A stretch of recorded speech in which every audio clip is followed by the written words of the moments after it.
Sienna Margot 7th birthday at home. For today's video ay ipapakita ko sa inyo yung before and after ng inayusan ng RCNTSD party creation. Dito lang yan sa Maslog, Legazpi City, Albay at sa Sitio Pigbidayan yan. Gabi pala kami dyan nag-aayos kasi noong March 20 ay may event din kami na wedding, yung inayusan namin yung recent video ko na Ken and Ren wedding. So after doon, nagpahinga muna kami ng hapon and nung kinagabihan ay pumunta na kami dyan sa bahay nila, Sienna Margot, para mag-decorate sa kanyang birthday. At yung birthday niya ay March 21, kaya nag-ayos kami dyan ay March 20 ng gabi. Yung mga dala pala namin dyan ng mga gamit ay 3 panel boards, yung tubo, Gina cloth na pang ceiling, and yung pang backdrop natin na pambalot dyan sa panel board, at yung sa table natin na lalagyan ng foods, straw ladder, pin and thumbtacks, yung mga pang backdrop na pang design natin na made of styrofoam like calligraphy name, seashell, seahorse, and yung mga corals at iba pa. Meron din kami dyan na ginamit na balloons and balloon pumps.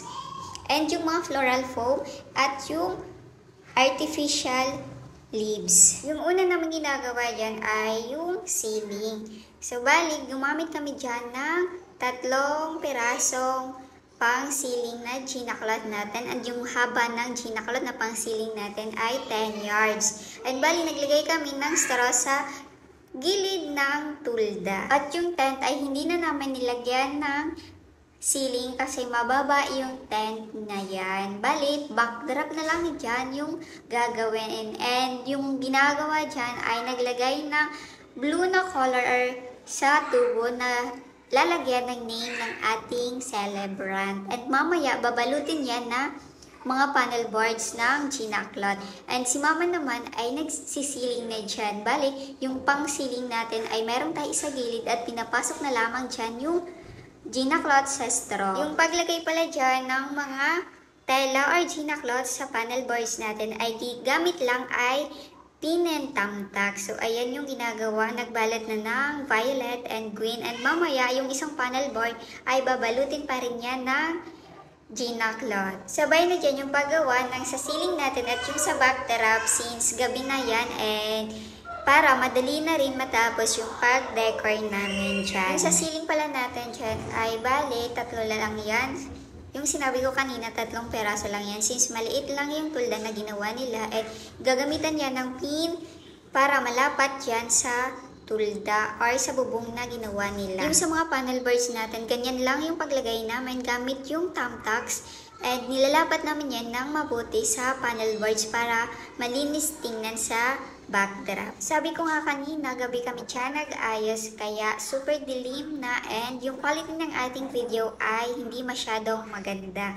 And naglalagay na dyan ng grass carpet sa ating backdrop. Sa mga nag-a-ask po if magkano yung pagpa-decor sa birthday, ay depende po sa package, location, and venue nyo, and sa napili nyo pong design or theme ng inyong birthday party.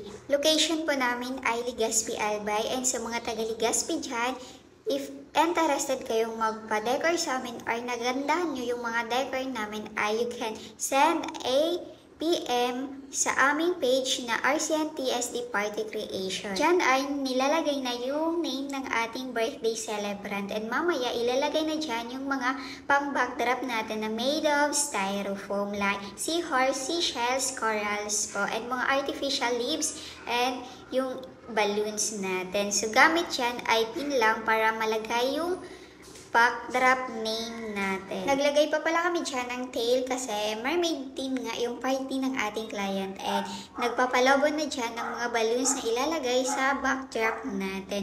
Ayan lang yung gagawin natin dyan. Mayroong color blue and purple dyan. Yung paglagay pala ng mga backdrop design natin na made of styro, hindi ko na na-videohan kasi lobat na yung cellphone ni mama.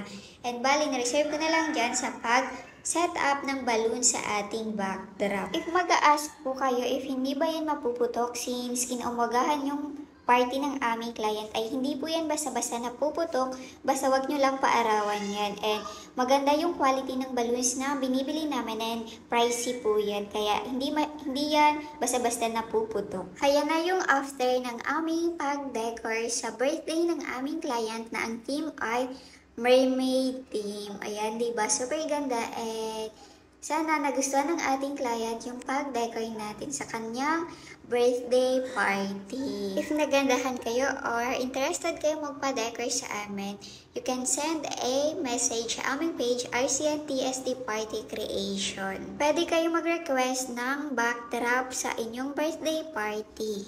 Ayan nga yung birthday celebrant natin na si Marco, di ba? Ang ganda niya and ang ganda na rin ng backdrop niya sa kanyang birthday na gawa ng RCNTSD Party Creation. Sa mga tagaligas PLBay dyan, if napanood nyo tong video namin sa pag-set up ng mga birthdays and weddings, pwede kayong magpa-decor sa amin if willing kayo.